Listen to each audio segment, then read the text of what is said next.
everyone, and welcome back to North Central Railroad. Hope you're doing good today. Now, as you saw by the second new and flashy intro, we are looking at the second installment of the Northwestern Central Railroad Century series.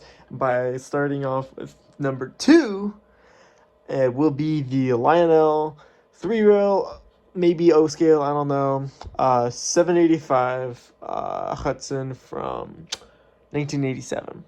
So when I did my first video on this, I didn't really go into a full, detailed, lengthy description of what my this new length or series of videos are going to be. So, quick description that I'm calling this the Northwestern Central Railroad Century Series, or maybe just Century Series for short. And this is kind of based, or I'm taking some inspiration from the Century Club that Lionel offered for their LCAA memberships.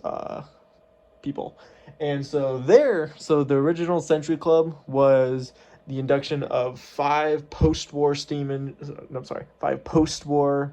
trains that best describe the post-war era, and they were remade with the original tooling to feature new command control, rail sounds, and maybe some electric coupler features or whatever. And those started coming out from 1996, I believe, to 1999 or 2000, I don't know. And those engines were the 726 Berkshire, the 671 turbine, the 2343, I think it was 2343 NYC F3, the 773 Hudson, and the GG1. Those are really good engines. I'm hoping to get one of them someday, but just for now, we're going to be talking about this engine. Now, what is this? So, before I do that, the Century Series, at least in my opinion, I will be resurrecting 8 videos that I have done on engines that I feel that in my earlier days of doing the YouTube channel thing, I did not go into full detail on the product at all or go through major descriptions about the product. So that's what I'll be doing for these series, and that's why I'm doing number 2 on the 785 semi-scale Hudson. So, the Lionel 785 Hudson steam locomotive is a continuation of the famous Lionel scale Hudson series. This special engine is a reissue from the, I believe, 1937 or 38 issue of the 763E, which was a semi-scale model of the world-famous 700E full-scale Hudson. Now that thing is pretty damn cool, but I don't think I'm too interested in those, because not saying it's bad.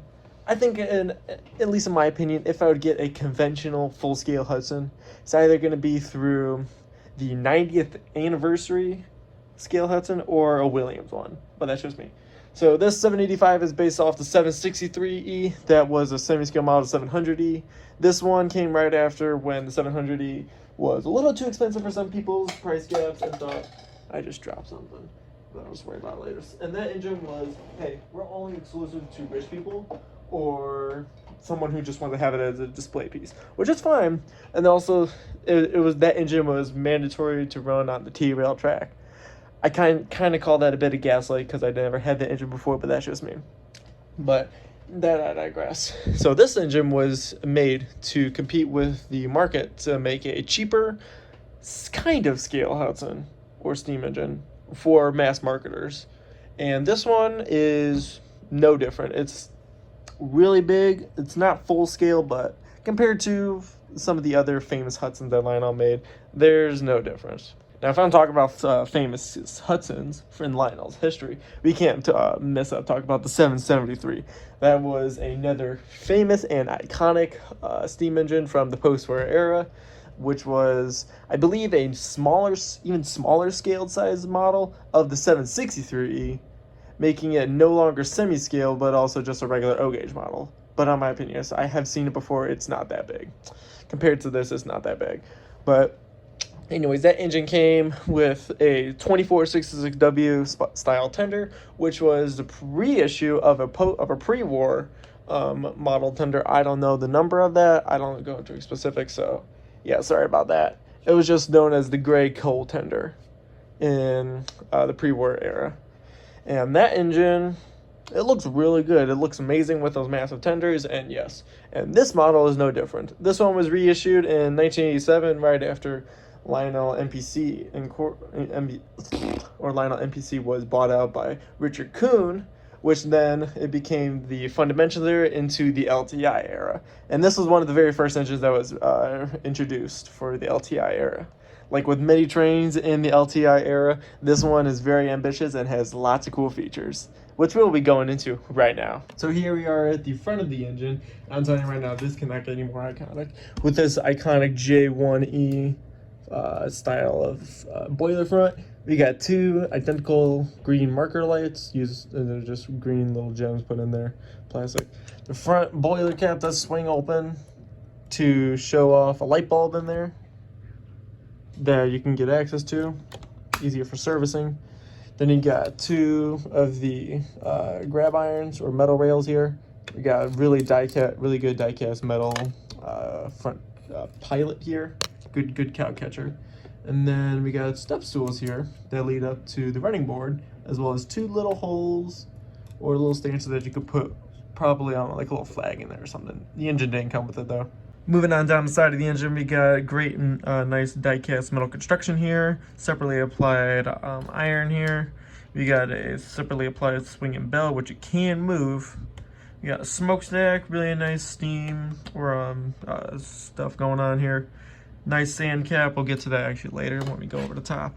We have a nice boiler design here. Then we got the drive rods here, the really iconic 6-wheel drive configuration with the eccentric crank here. Then we got a little piston right here. I don't know if I could try to zoom in on that area. The little piston right here, that's for the smoke unit to puff out the smoke when it goes by. Then we got some nice detail right above the drive wheels. And then we're moving on down past the firebox. On our way down from the firebox, we got the firebox design here. Then we got the undercasing or the plate to hold down the trailing trucks there, 4 trailing trucks. Then we got a really nicely, I believe it's rubber stamped or heat stamped lettering of the 785 here. And we got, I think this is supposed to be an exhaust valve. I don't know what the name of it is exactly. Then on the front, on like little side here, you can see a little tiny hole for the cab, so then the crew figures can look through it. Also, these spoke drivers are sexy. It does not stop here with detail, because coming up to the top here, it's also really nice. You can see nice molded in smokestack, the swinging bell here I mentioned earlier that you can take off because there's a screw underneath it. Nice sand dome here. Then we got a boiler cap. Then the whistle, which I believe is also separately fitted. Then we got some pop-off steam valves, just regular steam valves. And then coming up to the cab, we got the little holes here, or at least the plates, that the crew figures can open up to get more air, smoke out of the cab while they're driving. Obviously, these don't move. It's just part of the whole mold, but that's just that. Here's a look at the cab detail in here. Obviously, there's no cab detail because this is an older model, so this still has that original nice ozone-smelling pull-more motor. Then we got the E unit here. This left prong here changes the E unit's position to the 3 position, and the one on the right here locks it in whatever position that it was in, so you don't have to use the E unit. You got a little oil cap here, so if you want to oil something, you can. Extra wires going to the little copper pickup connections. And then we got the tether here for the Mighty Sounds of Steam, which I will go into more when we talk about the tender. Moving on to the tender here. Now, this is a reissue of the 2466W style tender from the post-war era. I believe this is maybe one from the pre-war era. I'm not sure though. So we got nice metal construction, die-cast metal construction all over here. Nice metal gray color here for the tender shell. Nice heat or sticker stamped or whatever it is, stamped lettering of the New York Central. I don't know if it's this on mine, but mine has a little bit extra ink on it in certain places, so it does look a little bit more distorted, but that's just fine. We got some metal step irons here. Then we got the plate here for the coal, and then we got the drawbar connection. Really nice die-cast construction over the 6-wheel metal trucks. And coming up on top here, a really nice plastic coal load that unfortunately cannot be removed. Here we are at the back of the tender. We got some really nice die-cast metal construction still from the whole shell of the tender. Some step stools. Looks like a vent there of some sort. Then like some other piping, fluid. Then we got the dome here. That's for filling up for water. We got really nice lettered 785 as well as the same lettering used for the windows, or at least on the cab for the engine. Nice grab irons here, separately fitted, I believe. More step stools, operating knuckle coupler, but not remote control. This is classic plunger, and which I will go into more detail on why this design sucks. Actually, I flipped over the whole tender to show off why I hate these truck designs and the coupler designs. So there's nothing really going on too much down here. There's no wiring, no extra little pickup connections, but that's totally fine. It's not the end of the world.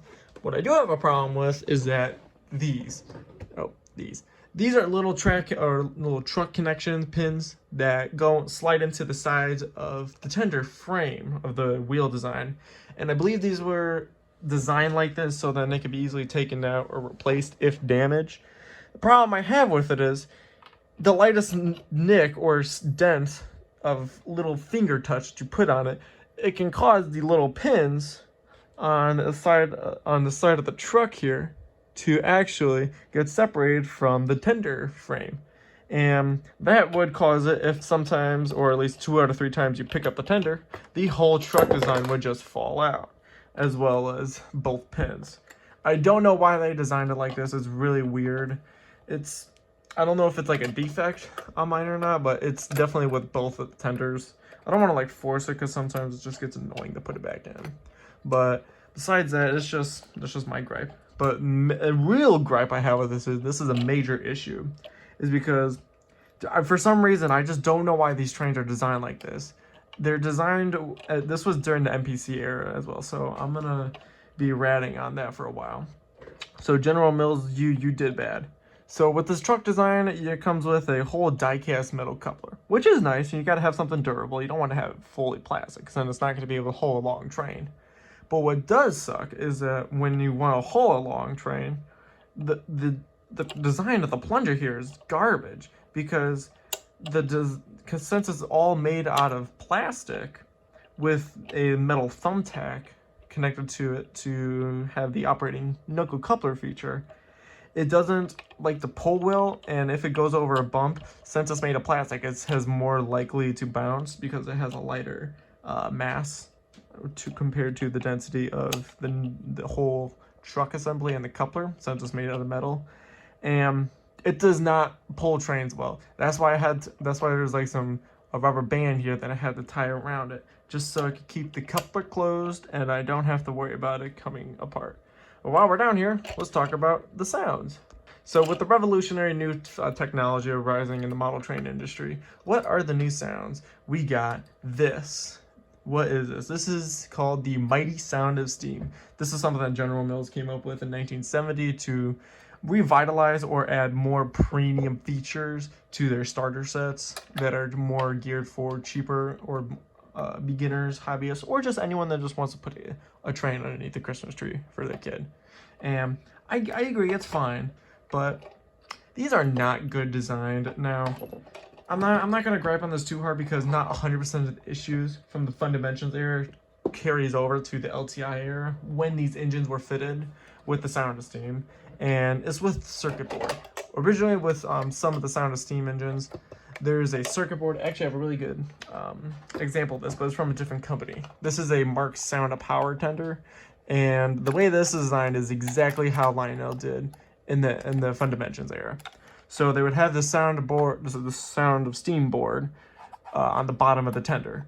Now, since the bottom of the tender, the frame is always usually made of sheet metal, or rarely maybe like a more expensive type of metal, and sometimes there would be no like gap between the board or the frame, and so that would short out. So what did Lionel do? They put a little teeny tiny fabric known as foam underneath the board and the frame of the tender, so then it wouldn't contact with the metal and short the circuit board. Now, those styrofoam pieces have rotted very easily. And those is the main reason why a lot of trains these days from the NPC era have not survived with the sound of steam attack, because the board contacted with the frame of the tender, and that's why it goes kaploosh. Now thankfully this engine does not have that. It's raised up by several inches off of the tender frame, more like right around here, by like plastic pieces or studs, just to hold up the board, and it also is encased in plastic. So at least this is the good, I'll give it that. But connections with the engine and the tender are very finicky. This is one engine where I actually, not even before I even turned on the transformer for my layout, the blue wire on the tender for the tender, that one broke off. Like, it came apart from the solder joint, and I was like, oh my god, I'm so angry. Oh, I'm talking about you putting this back in. And I had to get it repaired. Thankfully, I didn't have to pay too much or pay nothing, because Trains did it for free because of their agreements for repairs when you buy something off their website. That's just a note of warning. I don't 100% like that they're designed like this, but, you know, desperate times call for desperate measures. It's not going to be the 100% best quality. But, yeah. That's just my gripe with it and my warning for someone who wants to buy these types of engines. Now, before I actually start with the running session on this, I do want to preface something. When this engine was originally announced in 1987, there was a little advertisement to go with it. You probably have heard of it. It came out a few years after this engine came out, and it was called Lionel the Movie 3. And basically, it was a TM Books and Videos video VHS tape, literally just talking about advertising for great Lionel engines. The Hudson, the NW2, the Berkshire, the Turbine, and the F3. And when they got to the Hudson at the end of the video, they talked about this engine very briefly, and there's some things wrong about it. If anyone has seen that video, I think it's an amazing video, by the way. Highly recommend it if you can find it. They actually advertise this of having magnet traction. This engine does not have magnet traction. I believe when the transition happened from Fundimensions, from General Mills, to the Kuhn era, they might have taken some magnet traction off of their engines just so they can save themselves a little bit of money. So if this deal actually came out as a flop, there wouldn't be such a major disappointment in loss of sales. Now, I find that funny because Tom McComas actually advertised this engine of having magnet traction. He got everything else right: spoke drivers, steam chest smoke. It being, I don't know if this is like true semi-scale, but that's just me though. But just as a little note of notice, if you're interested in getting one of the engines, be confident to know that this will not have magnet traction. But yeah, that's just me. Alright, I'm not going to bore you too much longer. Let's get this train running. Now, I'll start in idle mode, in the 3-position mode, which is the left prong, or at least the left socket, on the left side of the cab. So, let's turn it on. Usually when you turn on the engine, you get like a hissing sound effect from the board, from the soundboard, from the speaker and the tender, just so that, hey, this engine's idle. But since I have it in the position where it did not trigger the piston or the valve to move the soundboard, then yeah. Also, you can't, fun fact, you can actually push this nozzle and smoke will come out. So if you ever want to get the train primed before you start running it, you could do that. It is not bad or anything. But the only sound effect this engine has besides the chuffing is the whistle.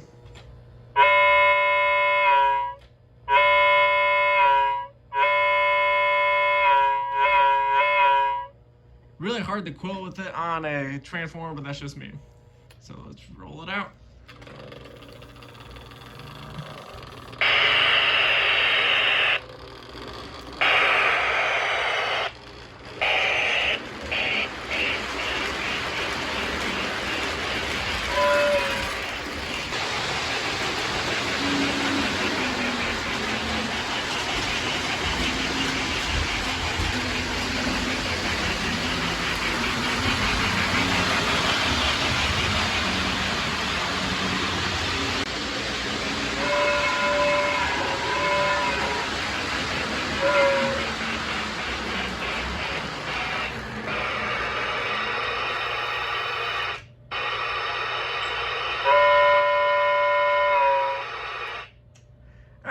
That's gonna end it for today's run session here.